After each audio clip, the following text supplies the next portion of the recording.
Ladies and gentlemen, guys and girls, my name is Raven and welcome back to my channel. Now last night we had another Warriors Den livestream and it was a pretty goddamn big one. We got a whole bunch of news in regards to Year 2 of For Honor and all the stuff we can expect, especially with the next season, Season 5. We got news on any brand new heroes we're going to be getting in the next year. We got news on which heroes are going to be reworked and when we're going to be getting them. We got news on when we're getting the dedicated servers and of course lag compensation. And we also got news on the defensive meta and of course, you know, the second half of that, which is the parry changes, as well as a whole bunch of patch notes and some silly things, but some cool things as well. So we're going to be starting it off with the small things first and work our way up to the big stuff. Now up first, we're going to be talking about the reworked Viking Mask. Sweet mother of God, this thing still looks goddamn retarded. Okay, so what we know is the Viking Mask, you know, it looks shit and no one really liked it. A few people did, but most people didn't because it looks goofy as fuck. The devs realized it looked shit and then they decided to rework the mask and, you know, make it look cool. Now we all thought that either they were going to scrap the idea and come up with something really goddamn cool like a bear mask or a wolf mask or something that's pretty goddamn Viking, and you could have cool things like, you know, when he does the execution it does like this giant fucking bear roar or a wolf howl or something cool. But the devs decided to rework the thing and pretty much keep the exact same mask, add some teeth, add a little eye glow, and that's about it. Just like a few bits of detail here and there. It's still the exact same shitty mask, but now it has teeth and now its eyes glow. Are you fucking serious? The knights get this awesome fucking griffin, the samurai get this awesome dragon, and we get a slightly more detailed Viking buffalo mask thing that looks goofy as shit still with teeth and glowing eyes. Really? And to top it all off, this thing won't be coming until Season 5, so the reworked mask won't be, you know, available or updated until Season 5. In my opinion, save your steel, there is so much better things to spend it on, but to me, that's just really fucking lazy. But then on the flip side, we have something really goddamn cool. Does not fit the game whatsoever, completely, like, you know, puts another nail in the coffin of realism when it comes to this game, but it is really cool. And that is, we have a brand new rainbow fucking effect thing. And I have to say, this thing is actually really goddamn high quality. It looks crisp. And when you kill people, I love it how there's like this floating like orb just like sits there where their head used to be. It's quite cool. So now when you kill people, there will be rainbows all above you, okay? And there'll be, you know, they should have had little Care Bears running around. It would have been fucking just beautiful.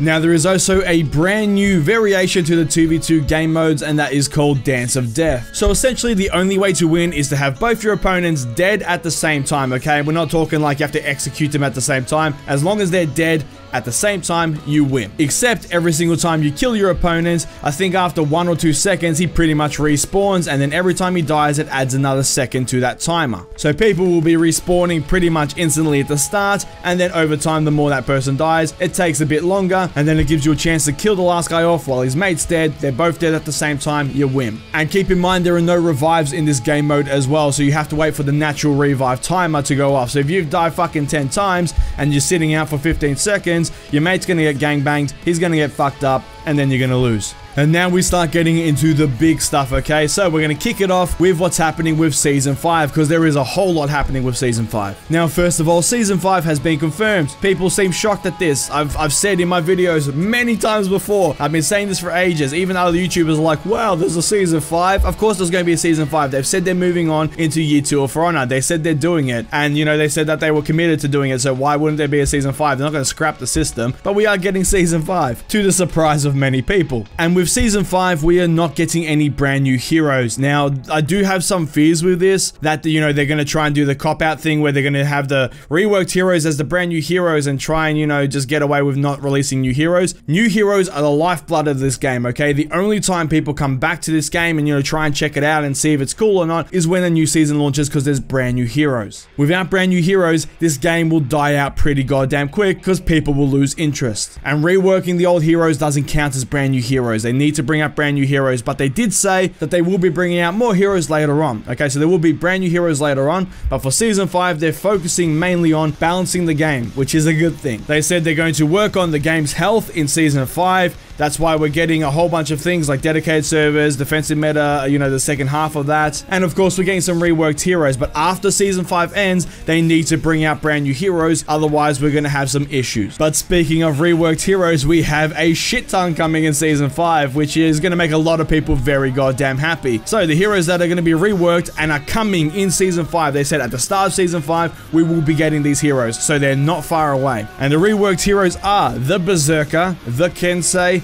the Conqueror, and the Highlander. So to all you Berserkers, Conquerors, and Kenseis out there that have been slogging through the goddamn dirt trying your hardest to get somewhere in this game, and it's been a fucking chore, you're gonna get a rework. Hopefully it's not shit. Hopefully they improve the characters, and then you can go forth and just fuck people up. And of course, Mr. Buff McClass, he's getting a buff, he's getting a rework of some sort, because when I did my guide ages ago, I said he plays fucking goofy as shit and clunky and weird. Lots of people said that, you know, I just don't know how to play him. No, the way that they designed the Highlander is really dumb. And I'm happy to see that they're reworking him in some way. They just need to make him, you know, play smoothly. Right now, he's so clunky between switching stances. Just have a thing where he can click a button and he's now in that stance. And then when he wants to go out of that stance, clicks the button and he does it automatically. They need to change the whole free-flowing nature of it because he's a big, bulky guy, okay? Could work on someone like a Peacekeeper where, you know, it's nice and quick. But for him, it just looks really weird. It feels clunky. I'm happy he's getting a rework. Now, they said that the rest of the heroes, so like Warden, Orochi, all that sort of stuff, are all going to be reworked as well, but they will be coming in the later seasons, okay? So I think they're going to introduce the reworked heroes, you know, every season or something along those lines. But for Season 5, keep in mind, no brand new heroes, but we are getting those reworked heroes, and we'll be getting more reworked heroes later, as well as more new heroes later as well. Now, second thing that is coming with the launch of Season 5 is the second half of the defensive meta patch, i.e. the parry changes. Now, they didn't give us any details on what the parry changes look like right now. We did get to test them a while ago, but they have changed them drastically since then, apparently, and they said they will give more details on that in the next couple of weeks. But hopefully this will kill, like, you know, the defensive meta once and for all, because I'm sick and tired of people just sitting there, turtling up and just going parry, parry, parry, parry, parry, and just killing people through heavies. This game is the most fun where people are actively trying to kill each other, not just sitting there staring at each other, just waiting for someone to attack. That's boring. So it's going to be a welcome change. And like I said, Season 5 is going to be a big one, because during the middle of Season 5, I'm going to say, you know, they didn't give a rough time. They said sometime during Season 5. I'm going to guess, you know, mid-Season 5, they're going to release dedicated servers. And then after dedicated servers are released and they're in the game, they're going to release the lag compensation on top of the dedicated servers. Now, they said they want to release the dedicated servers first, and of course, see how that plays out, make sure there's no bugs and shit, and then of course, release the lag compensation later, so that way they're not just going to like put this whole thing in as one big package, and then it's going to be just this flood of bugs or whatever the hell's going to be going on, and they're going to get overwhelmed. That's completely fine. So Season 5 is going to be fucking huge. We're getting dedicated servers, second half of the defensive meta changes, brand new reworked heroes, and 4 of them in fact, and we're also, you know, not getting any brand new heroes, but still, that's going to be a big season, and of course, they're going to be working on the actual health of the game, all the balance changes, all that sort of stuff. It's going to be a big one, so if you're looking to get back into For Honor, it's going to be the time to do it, because if they fuck this up, the game is dead. But if they pull this off, we could see a massive resurgence of players coming back to the game, because the thing's going to, 1, be stable, 2, all the original heroes, or at least a bunch of them, are going to start being viable again. We're going to have massive stability in terms of lag and stuff, because we're going to have dedicated servers and lag compensation. And of course, the defensive meta should be dead at that point, so it's going to be an amazing time for Honor if they manage to pull all this stuff off and not fuck it up. And now to finish off this video, we have some massive changes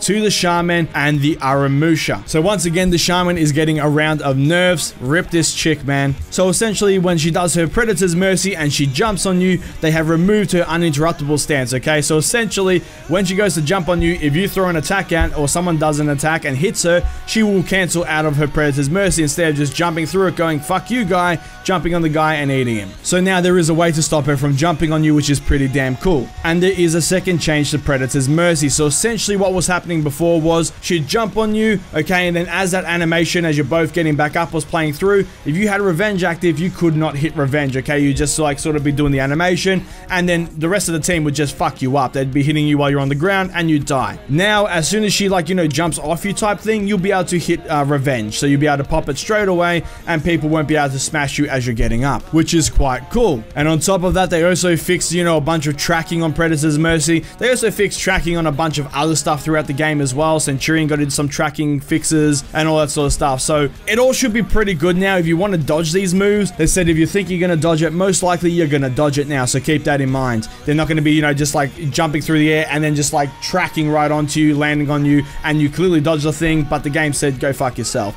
That won't be happening anymore, apparently. So that is the Shaman. Essentially, her Predator's Mercy got, like, fucked. Not much to say about that. Although it did make a lot of people very goddamn happy, because I know a lot of people fucking hate the Shaman. But now we're moving on to the Aramusha, and dear mother of God, this guy just got shot from, like, you know, middle tier up into fucking top tier. he's going to be insane after this. So every single one of his blade blockade moves now have 5 extra damage added to all of them. On top of that, ring the bell where he smacks you in the face with the butt of his weapon, that thing now has plus 10 stamina damage. So all of his blade blockade moves will be doing more damage, and of course his ring the bell will be draining more stamina as well as doing more damage. So they're trying to focus on you doing that more rather than trying to go for a parry. And on top of that, Fury Unleashed now gets an uninterruptible stance, so it gets you that hyper armor stuff going through, which is quite cool. And here's something that I don't know why it took him this goddamn fucking long to do, but Aramusha can now get a top heavy off of guard break. He can finally get a goddamn heavy off of guard break. A basic mechanic that everyone in the goddamn game should have, he's finally getting. And to finish it off, his side heavies, okay, so his basic side heavies are going from 25 damage up to 30 damage, so they're getting a boost as well. Aramusha was already pretty goddamn strong, and now with all of these changes and the fact he can get a heavy off of a guard break, he's going to be insane. You don't have to kick people into walls now just to get a heavy. It's going to be crazy. He just went from middle tier, like I said, up to fucking top tier. He's going to be crazy. So all you Aramushas out there, rejoice. But guys, overall, that is it, and that is the end of the video. Season 5 is going to be a massive one for Honor, and of course, it's going to be a good way to kick off into Year 2 of For Honor, and hopefully, they don't fuck any of this up, and we can get this thing back on track, so that way we can get players coming back to the game, and we can, you know, go forward from that point. But thank you so much for watching. If you liked the video, please give it a thumbs up, leave a comment down below, and let me know your thoughts. What do you think about all the stuff that's coming in Season 5 of For Honor, and what do you think about the balance changes to Shaman and Aramusha? I really want to hear your thoughts on all of that, and of course, let me know what you think about the whole rainbow emote thing we got now, and of course, the Viking mask with teeth and glowing goddamn fucking eyes. I really want to hear your thoughts on all that. And if you like this video and you like what I'm doing here on the channel and you want to support the channel further, feel free to check me out on Patreon. There will be a link down below in the description box. And of course, there will be a link that pops up at the end of this video. And if you choose to donate, it is greatly appreciated. And please share this video around. It does help me out a fuck ton. And if you want to see more videos from me, please hit the subscribe button. I shall see you all in the next video. Have a good one, guys.